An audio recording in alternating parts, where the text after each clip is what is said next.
Hello, Year 11 parents, carers and students. It's Mr. McCulley here, and I'm going to be taking you through Henley-in-Arden's approach to the GCSE grading summer 2020. There are now explainer videos which I've sent out to you, which are generic from Ofqual about the things that we must do as a centre, and I will cover some of that in this video, but I'm also going to give you additional detail that is specific to our school and the things that will be happening at Henley-in-Arden School. So I hope that's helpful. If you have any questions at the end of the presentation, I've given contact details for myself, for Mr. Jeffries, our head of centre, and for our examination secretary, which is Mrs. Wendy Kelly. So if there are things which are not answered by the presentation, then you'll be able to get in touch and see whether or not we can come up with those answers. You can also call us once the Easter break is over by calling school on 01564 792 364 and selecting option 2, and then you'll be able to speak to me or Mr. Jeffries. Okay, let's get started. So the first thing to say is that the advice and guidance that this presentation contains applies to GCSE only.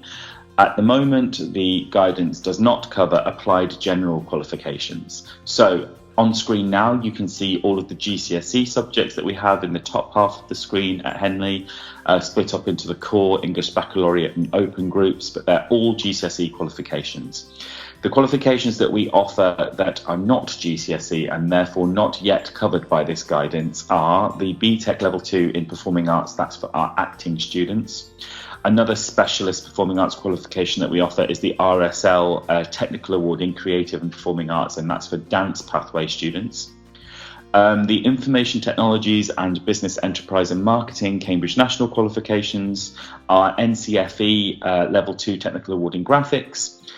So those are all of the ones that most students might be studying one or two of those as part of their group of qualifications that they're pursuing. There are a very small number of students who are also pursuing functional skills and entry-level and step-up qualifications.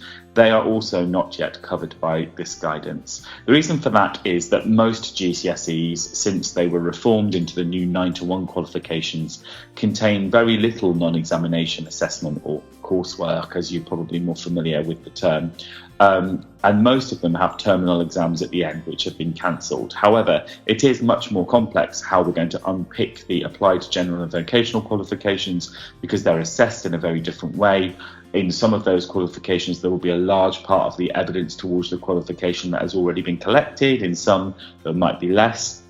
And therefore, Ofqual are taking their time to make sure they get things right for those. And they're working with the individual awarding organisations. So we'll be able to give you more information about that soon. However, I don't want anybody to worry, because they've said that their aim is to work towards a similar solution. So in other words, these qualifications will be awarded. It's just the technicalities of exactly how that's calculated that are yet to be worked out. But if you're studying one of those subjects, and in particular, if you're going on to study one of those subjects and therefore your grade in that subject is important to you, please rest assured that Ofqual are working as fast as they can to come up with a solution, and we'll let you know in a separate video as soon as we have more information.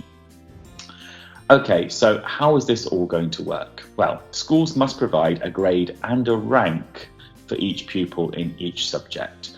So, for example, if I was to suggest that a student in my class was going to get a grade 6, but there were also students in other classes who were going to get a grade 6, or a number of students in my class who were going to get a grade 6, I would have to say, out of all of those students, which student I felt was the most likely to get that grade 6, so the most confident within that grade, all the way down to the student who might have just edged into that grade if everything was going well for them in the exam season. So we have to put them in order of confidence that they would achieve that grade, and that's what we have to submit to Ofqual.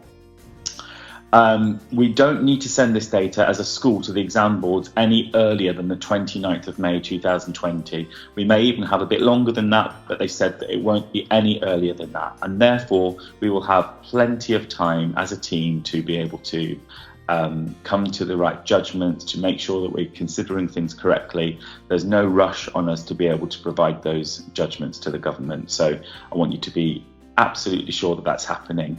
As you will be aware from the online teaching that we've been providing in year 10 and 11. We have full video conferencing as a school. Our telephones are all internet based, and therefore staff are able to speak to each other all of the time. So even if we're not able to be in the building itself, you can rest assured that we will be working together to make sure that those grades are accurate. You will definitely have your results by the usual results day in August, and Ofqual have said that if they can possibly do so, then they will let you know what your results are ahead of that time. But there is a bit more detail to it than that. So, first of all, pupils should not be set extra work. So we do understand that because we didn't know what the situation was going to be, that some of you have been continuing your studies, and that's not necessarily a bad thing, especially because you will have an opportunity to take your examinations should you choose to do so in the autumn. But I'll speak more about that later. For the purposes of determining your centre assessment grade, the grade that we will put forward to the exam board for you, then we're not to use any of the work that you've been doing since school closed. Okay, so even if you have been doing that work, don't forget that there's many more than one reason to continue with the work than just to pass the exam. So it's great that you've been continuing to study and explore the subject, and that's particularly important if you're hoping to take the subject forward to A level, because you wouldn't want to be behind your peers come September. But the work that we are being asked to use should be the work that was completed under usual classroom supervision and set by your teachers up until schools closed on the 20th of March. So, Ofqual have said that no student should be disadvantaged if they're unable to complete any work set after schools were closed. Where additional work has been completed since schools closed on the 20th of March, including with work completed with private tutors, this will not usually be used as part of teachers' evidence base, especially where that evidence suggests an unexpected change in performance. Teachers and the head of centre will both be asked to sign an authentication about the evidence that we are using. What that means is we have to be certain what the conditions were that work was completed under. Therefore, unfortunately, work that's completed unsupervised outside of school or work that's completed with another professional is not work that we're able to validate and authenticate and say that we are certain is definitely the work of those students. And therefore, under normal circumstances, that wouldn't be used. And therefore, you don't need to worry about sending that into school. Thank you to those of you that have sent things in which have been completed in school, for example your school exercise books or mock examinations or test exams that were sat in the classroom supervised by the teacher. If you do have any of those sorts of things that are still at home, your teacher will be in touch with you if they need to see it. They may not, because they may have enough evidence already, but if there was anything missing that they would like to have a look at, then they will certainly ask you for that, so you don't need to worry about that. The last bullet point on this slide is very important. Henley will not ask pupils to complete any non-examination assessment work. So for example, if you were halfway through your design technology project, or if you were one of the people who wasn't able to attend the geography fieldwork, we have been asked to assess any work that has been completed, but we have to understand that if it's not complete, then it won't be at the standard that it might have been, and we have to use our professional judgment, our knowledge of you over the 3 years of you studying towards that qualification with us since the beginning of year 9 to come up with our best professional of assessment of where you would have been. Your work will be assessed fairly and objectively, obviously, and I'll talk more about what the checks and balances are going to be on that in a moment. Okay, so how will the centre assessment grades be calculated? We'll be using our own evidence base and data that includes classwork and bookwork and your participation in performances in subjects like music, dance, acting and PE. So for example, if your PE teacher had been out and seen you in a football match, or if you'd been playing in a fixture and they saw some work that might evidence, even though they weren't able to capture it on camera at that point, if they've seen evidence that that's how they think you might be able to perform, they would be able to use that. If your dance teacher has come to see you in a local production of a pantomime performance, or if they've been to see you dance in the Great Big Dance Off, all of these things are things which they can use as evidence from over the course that they've been seeing you. So we can use any evidence that we consider to be robust and that we have seen with our own eyes. If you have been completing coursework or non-examination assessment, as it's officially called, we can use that as part of our assessment, but we do understand that if it wasn't fully completed, then we have to make an assessment of what we believe the standard would have looked like had you been able to fully complete it. Obviously, we can look at the performance of class and homework assessments and also mock examinations, particularly where those have been set by the teacher and therefore they have relative confidence that that is the student's own work.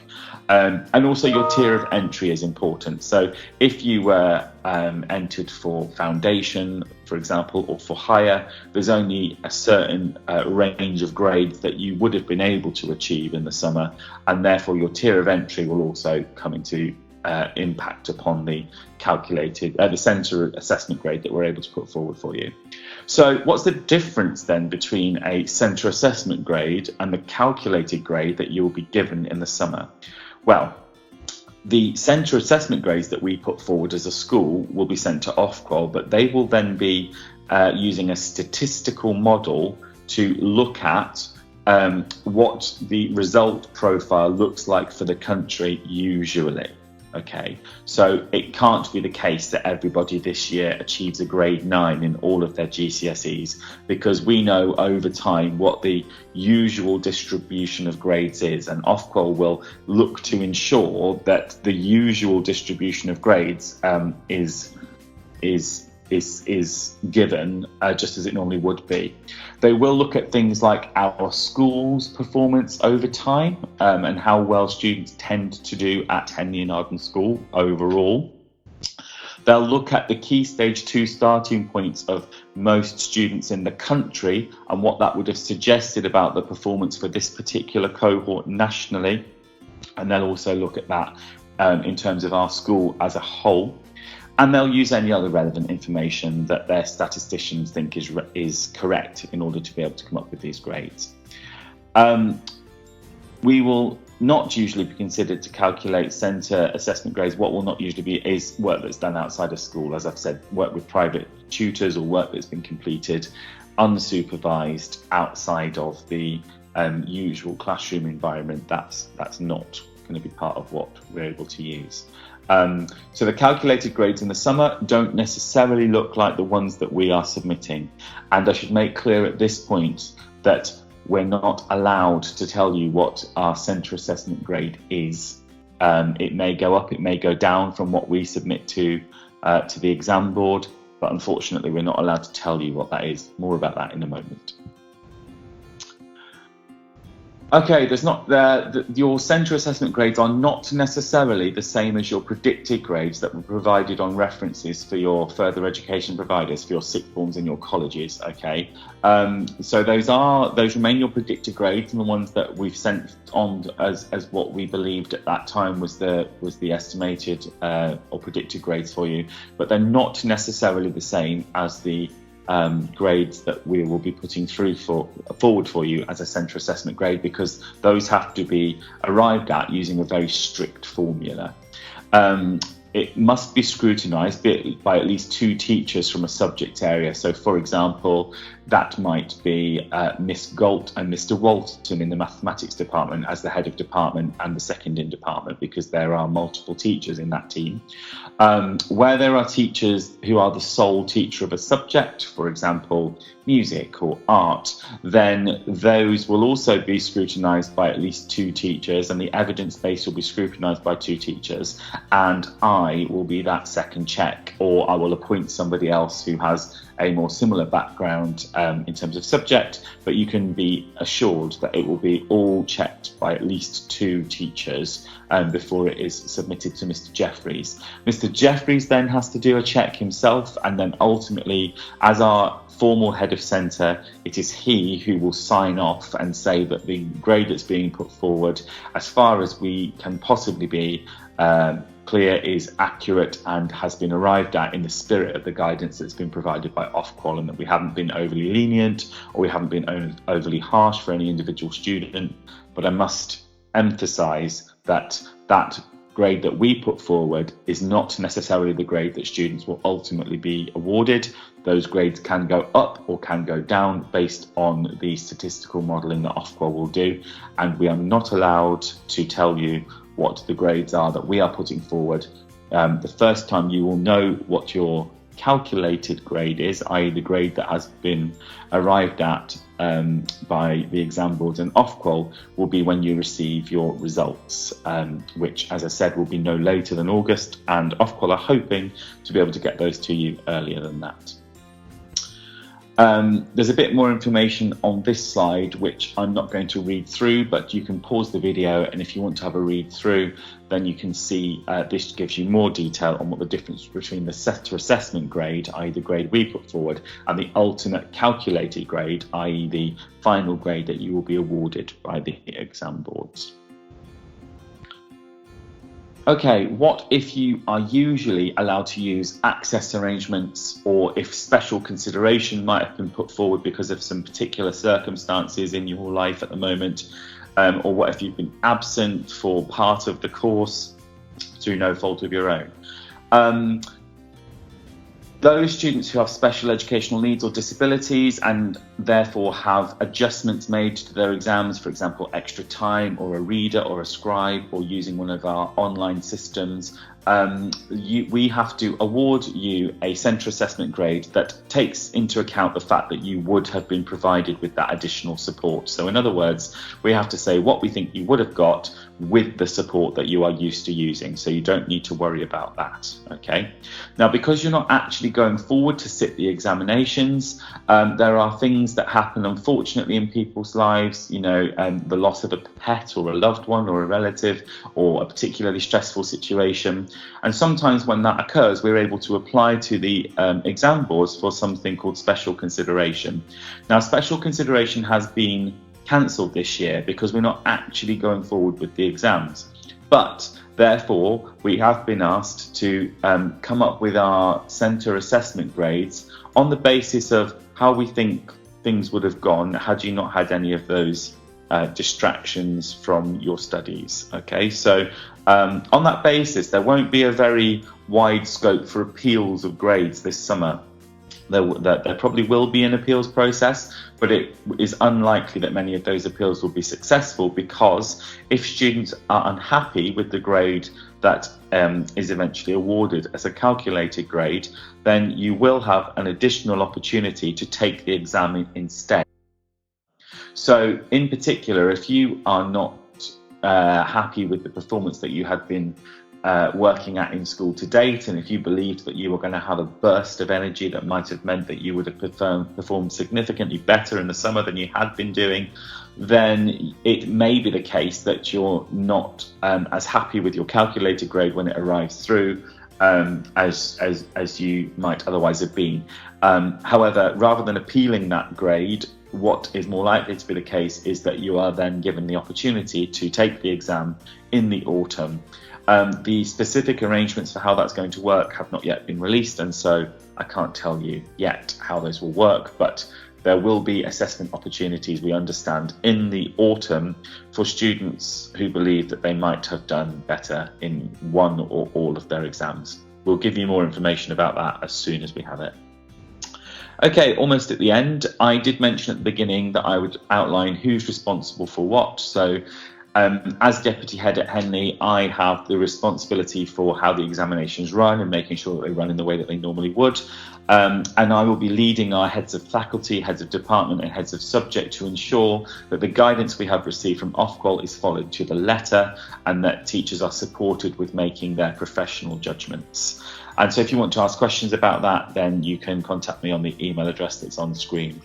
Mrs. Kelly is our examinations officer, who would normally be coordinating all of the examination activity. She is just as responsible as she always ever is for ensuring that processes are followed in the way that Ofqual and the examinations agency have said that we should be doing it. And she will be responsible for the secure data exchange to our awarding organisations in May and June when we're asked to submit those.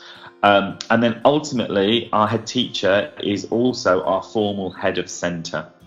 And therefore, it's Mr. Jeffries who has to sign off and authenticate that the centre assessments that are being put forward are fair and are based on a secure evidence base. Now, in the first instance as a school, we are not being asked to send off any of that evidence. However, if once the statistical modelling has been applied, or if there's a subject in our school that seems to be performing worse or better than it has done over time, then we may be asked to submit some evidence, or we may be asked to be sampled for some of the evidence that we've used, and therefore we must retain all of the evidence that we've been using to determine the grades as a school until further notice. So we're not being asked to send it at this point.